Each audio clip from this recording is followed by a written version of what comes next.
कहानी की शुरुआत होती है अफगानिस्तान के तपते रेगिस्तान से, जहां हर तरफ धूल, बारूद और डर फैला है। लेकिन इस बार मिशन पर जा रहा है एक ऐसा सिपाही जो इंसान नहीं बल्कि एक डॉग है, जिसका नाम मैक्स होता है। मैक्स एक बेल्जियन मेलेनॉइज ब्रीड का डॉग है, जिसे विस्फोटक सूंघने और दुश्मनों की हरकतें पकड़ने की खास ट्रेनिंग दी गई है। और आज वह अपने साथी सोल्जर्स के साथ अफगानिस्तान के एक खतरनाक टेररिस्ट इलाके में मिशन पर जा रहा था। उसका हैंडलर और सबसे करीबी दोस्त कायल विनकॉट नाम का आर्मी ऑफिसर है, जो मैक्स पर अपनी जान से भी ज्यादा भरोसा करता है। दोनों की जोड़ी इतनी परफेक्ट थी कि कई खतरनाक मिशन उन्होंने साथ में पूरे किए थे। इस बार भी जब कायल और उसकी टीम एक गांव में पहुंचती है, तो अब यहाँ के लोगों ने आर्मी को देखते ही उनके खिलाफ नारे लगाने शुरू कर दिए। और दूसरी मैक्स अपने इशारों से कायल को एक घर की तरफ ले जाता है। अंदर जाकर एक कारपेट को सूंघने लगा और उसने उस कारपेट के नीचे बनी वह खुफिया जगह ढूंढ ली, जिसमें कि गैर कानूनी बंदूकें और हथियार छिपाए गए थे, जिससे यह साबित हो गया था कि इस इलाके के यह लोग आतंकवादियों को हथियार सप्लाई करते थे। मिशन पूरा होने के बाद कायल अपने बेस पर लौट आता है और अपने पिता रे और मोम पामेला से वीडियो कॉल पर बात करता है। रे एक रिटायर्ड मिलिट्री ऑफिसर है और अपने बेटे पर बहुत गर्व करता है। वहीं कायल का छोटा भाई जस्टिन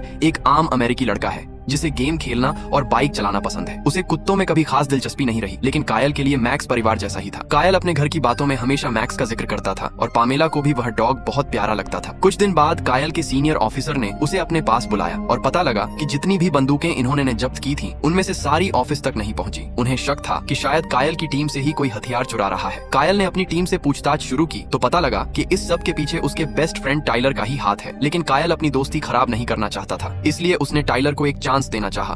अब अगले दिन कायल अपने ग्रुप के साथ अगले मिशन पर जा रहा था। मैक्स उन्हें अपने पीछे एक मैदान तक ले आया और वहीं पर रुक गया। कायल ने टाइलर से रास्ते में बात की कि मैं तुम्हारे गैर कानूनी हथियार सप्लाई के बिजनेस इसके बारे में सब जानता हूँ। हालांकि टाइलर ने माफी ना मांगकर कायल से कहा कि अपना मुंह बंद करके मिशन पर ध्यान दो। तभी वहाँ माइंस फटने लगी और फायरिंग शुरू हो गई। उस अफरा तफरी में कायल मैक्स को बचाने के लिए भागा। उसने टाइलर को कवर फायर देने के लिए कहा, लेकिन टाइलर उसे धोखा देकर एक चट्टान के पीछे जाकर छुप गया। बदकिस्मती से कायल दुश्मनों से लड़ता हुआ शहीद हो गया। इसके बाद सेना के कुछ अफसर कायल के परिवार को उसकी मौत की खबर देने गए। उसके माँ बाप और भाई जस्टिन को यह सुनकर बहुत गहरा सदमा लगा। कायल को आखिरी बार अलविदा कहने के लिए पूरा परिवार चर्च में पहुंचा। मैक्स को भी वहां लाया गया, जो अपने मालिक को खोकर बेहद दुखी था। वह चुपचाप जाकर कायल के ताबूत के पास बैठा रहा। अब फ्यूनरल पूरा होने के बाद जब ऑफिसर मैक्स को वापस ले जाने लगे, तो वो जोर जोर से बुरी तरह झटपट लगा और उनके साथ जाने से इनकार कर दिया। वो जस्टिन को पहचान कर उसके पास चला गया, क्योंकि उसे जस्टिन में अपने मालिक की कायल झलक नजर आ रही थी। लेकिन जस्टिन ने आर्मी ऑफिसर के साथ जाकर उसे उनकी वैन में छोड़ दिया। अब अगले दिन जस्टिन कायल के रूम में बैठकर उसकी तस्वीरें देख रहा था। यह देखकर उसके पिता ने